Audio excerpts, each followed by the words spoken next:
Hey guys, what's up? Welcome to the daily news analysis of 1st of December, guys. So the very first news about India's GDP growth has rebounded to again 6.3% in quarter 2, which was merely 5.7% in quarter 1. Now, the 5.7% of quarter 1 has been attributed to two reasons, that is demonetization and implementation of GST, because that time the traders were in confusion whether after the implementation of GST how will be their business, right? Whether it will improve or it will go down. So that's why traders that time were very furious and they were not investing that much. All right, that's why in quarter 1 the percentage was so low, but in quarter 2 6.3% has been attributed again to the two reasons. The first one is festive season, in which the people have purchased many things. All right, so the GDP has shown higher growth.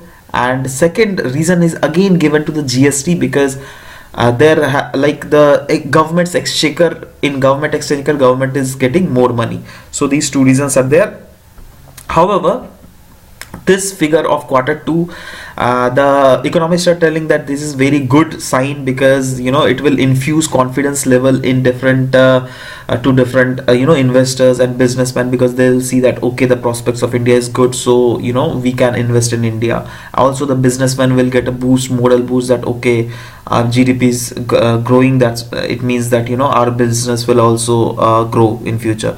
So that's why there's a good sign that has been shown by this. And one thing was that, guys, that agriculture has shown a very poor growth, right? But the growth in manufacturing was damn huge, and that huge growth in manufacturing has negated this performance of agricultural sector, right, which has ultimately helped in boosting of our GDP. And meanwhile, with the expenditure going up and the revenue realization is staying lower, means the government's expenditure is quite more than the revenue collection of the government. That's why it has been predicted that government it is unable for the government this fiscal year to reach its fiscal deficit target, right? And guys, in news it was also mentioned a bit about index of industrial production, so I thought of explaining it with you. It is an index of India which gives a detail about the growth of various sectors of our economy, and it is basically compiled and published by Central Statistical Organization, and the base year of it is 2011-2012, and 8 core industries are comprising under it, which totally comprise of 40.27%. Those 8 core industries are electricity, steel, refinery products, crude oil, coal, cement, natural gas, and fertilizer, in which the proportion of electricity is the most, and the proportion of this core industry, that is fertilizer, is least, right, among all these 8 core industries. Okay, next news is about cooperation in agriculture and phytosanitary issue. Actually, the central cabinet has approved a memorandum of understanding between India and Italy, and they will coordinate in agriculture and phytosanitary issues. And it is being said that both the countries will mutually decide that what are the sectors to coordinate upon. That the few sectors are also mentioned here, that is animal husbandry, agricultural research, food processing, etc. And it is being said that there is a provision of exchange of information between the two countries, that these countries will exchange information on technological exchanges, mechanization and farm machinery, as well as agro-industrial infrastructure, and also for overall implementation of this agriculture and phytosanitary issues in both the countries. Both the countries will set up a joint working group which will promote bilateral exchanges, as well as consider long-term initiative in agricultural cooperation between these two countries, so that both the countries could reduce their phytosanitary risk, as well as both the countries could increase their exported goods in agricultural market, right, worldwide. Next news is about Katha Kar. It is basically an international storyteller festival which was recently inaugurated in New Delhi. And so what basically this Katha Kar is, guys, it is the only oral storytelling festival that is surviving in India. But the government is not showing any effort to contemporize to push this art form in contemporary world, contemporary India. The Indian government is not showing that effort, but in comparison to Indian government, it is being seen that the European government has shown a good effort in its revival. But anyways, guys, so it is only the factual thing what we need to remember is that Katha Kar is the only oral storytelling festival in India, and it is a part of Ghumakad Narayan, which is the traveling literature festival, which was started under the aegis of UNESCO in 2010. So these were few of the factual things. Next news is about cyclone, which is called Cyclone Okchi. Now the name Okchi means eye, and this name was given by Bangladesh. Now we will not read much about what the cyclone comes, right? That you can read in your geography optionals classes or geography classes, of course. That is quite easy. If I get time, I'll get to tell you all about that, what is how the cyclone comes and all. So, but the context of this cyclone Okshi was that a Great Depression has recently been seen in the coast of Kanyakumari as well as the bordering areas of Kerala, and it is being seen that that has intensified to a huge extent, which has caused very devastation in these coastal areas, and within few days it is going to reach the island of Lakshadweep, right? So let's see about that. How does these cyclones are named?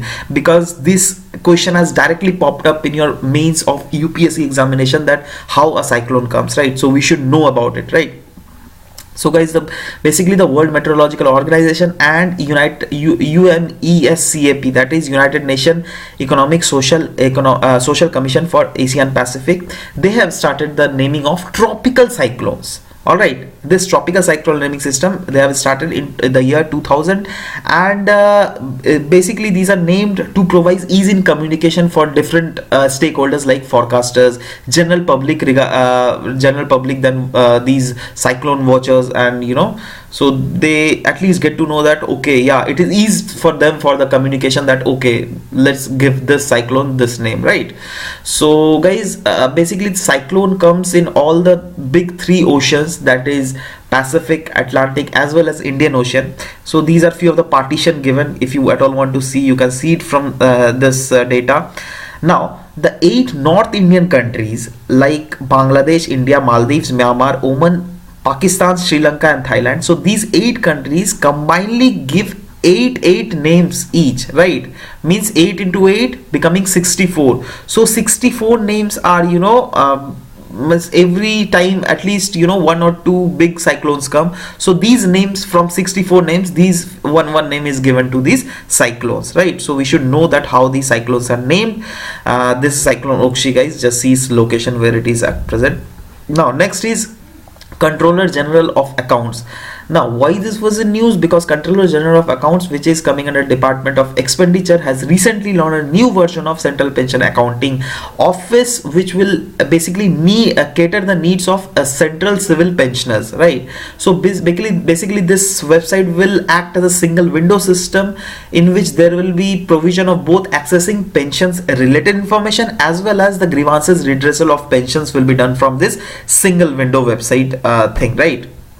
Now let's see about what this Controller General of Accounts is. It is basically an apex accounting authority of the central government, and it basically exercises the power of the president under Article 150 of the Constitution, under which it has the power for prescribing the form of accounts of union and state governments on the advice of CAG, that is Comptroller and Auditor General of India, right? Now let's there was new news about National Crime Record Bureau, because a few data has been released by them, and let's first of all focus these data. What are these data? After that we'll discuss about what National Crime Record Bureau is. Now the first data is about more girls and women go missing than boys or men. More crime against Dalits are against scheduled caste women. Crimes by juvenile are on rise in Haryana. Now I'm just focus crimes by juvenile. I've not written crimes on juvenile. Means juvenile kids are doing much more crime in Haryana. Now Goa, among all the states, it is the safest state in the country. Now next point is very funny, guys. In Uttar Pradesh, a vehicle is stolen in every 15 minutes. Alright. And last point is Kerala proves to be a hotbed of criminals, and because it rank highest. Now don't confuse, because Kerala is a very literate place, but still the crime rate is hotbed of criminals. Why it is said? Because unlike us, they are not but like they are very cautious. First of all, in this, I just mean to say cautious means like if something happens, say for example, even their mobile, their 1000 rupee mobile is, if that is also snatched or that is also getting theft by someone, then they report it to the police station. But we don't report it basically. I mean in South, I mean in Kerala, people does that because they have huge coordination with the police, right? So that's why it is being said that it is a hotbed of crime, but it is not as such. Now what is National Crime Record Bureau, guys? It is India's governmental agency which is responsible for collecting and analyzing the criminal data, which is defined under Indian Penal Code, and it is a part of Ministry of Home Affairs, and it basically empowers the Indian police with the information technology, whatever they had, are also the criminal intelligence, in order to enable them to uphold the law and protect people of the nation or their region. And it is also responsible for maintaining the crime and criminal tracking network and systems, right? Next news is about Operation Swan. Now what is Operation Swan, guys? It is basically an Indian Railways project. It is a project, Operation Swan is, under which the premium trains like Rajdhani, Shatabdi Express, then Duronto Express, these are called premium trains, right? So they are modified in the sense their bathrooms are modified, CCTV camera is fixed in their bathrooms, or in their coaches. The parda of these coaches, curtains are, these coaches are very good. So these are kind of facilities which are given under Project One to these premium trains. Next news about 6th International Tourism Mart. It is basically the tourism mart which is being conducted by Ministry of Tourism of Government of India, and it is basically associated with northeastern states, and it is being recently being organized in Guwahati, Assam. It is an annual event in which the mainly tourism potential of northeastern region is highlighted, and through this the government want to mainly spotlight on Act East policy. Alright, and as well as blossoming ties with Asian countries, because we need Asian countries to enhance our Act East policy, right? So that's why this tourism mart has been organized, and also in this tourism mart the varied aspect of northeastern region will be highlighted. Those are like flora, fauna, rich heritage, festive, crafts, lifestyle, etc., etc. So this is a bit about it. Next news is about strategy on resource efficiency. Basically, Niti Aayog in collaboration with European Union delegation, which has recently visited India. So they have released a strategy of resource efficiency, because the natural resources are used in India. These are not used obediently, right? They are just utilized, without thinking of future, right? They are not utilized sustainably. So to sustainably utilization of this resource in India, this collaboration has been done between Niti Aayog and European Union delegation, which has basically emphasized on sustainable public procurement, so that this resource utilization in India become efficient. All right, and one document has been developed basically, and this document has developed on the recommendation of Indian Resource Efficiency Program, which was launched by MOEFCC, that is Ministry of Environment, and Indian Resource Panel. All right, and the main aim of this strategy is to minimize the impact on environment and associated societal burden also. And the other aims are like transforming waste into resources. All right, which will foster the circular economy, and as well as it will strengthen the resource security of India. Because see, the condition of India in ground level is, our population is very large. We are right. Urbanization in India is rapidly going up and up. The industrial production in India is going far high. So in that situation, there's a need that the resources should be utilized at a efficient criteria, right? So that's why this strategy has been devised by this Niti Aayog and European Union delegation. All right, so this was all about the today's news, guys. We'll meet in next class. Till then, bye bye, take care, and thank you for listening, guys. And one more thing, guys, whatever the Hindi course I was taking in YouTube, that I've shifted to other channel. All right, so if you at all want to see that Hindi lecture, so I'll give the link in the description. You can go and watch it there, right? So yeah, we'll meet in next class, guys. Till then, bye bye, take care, and thank you very much for listening to this class. We'll meet in next class. Bye.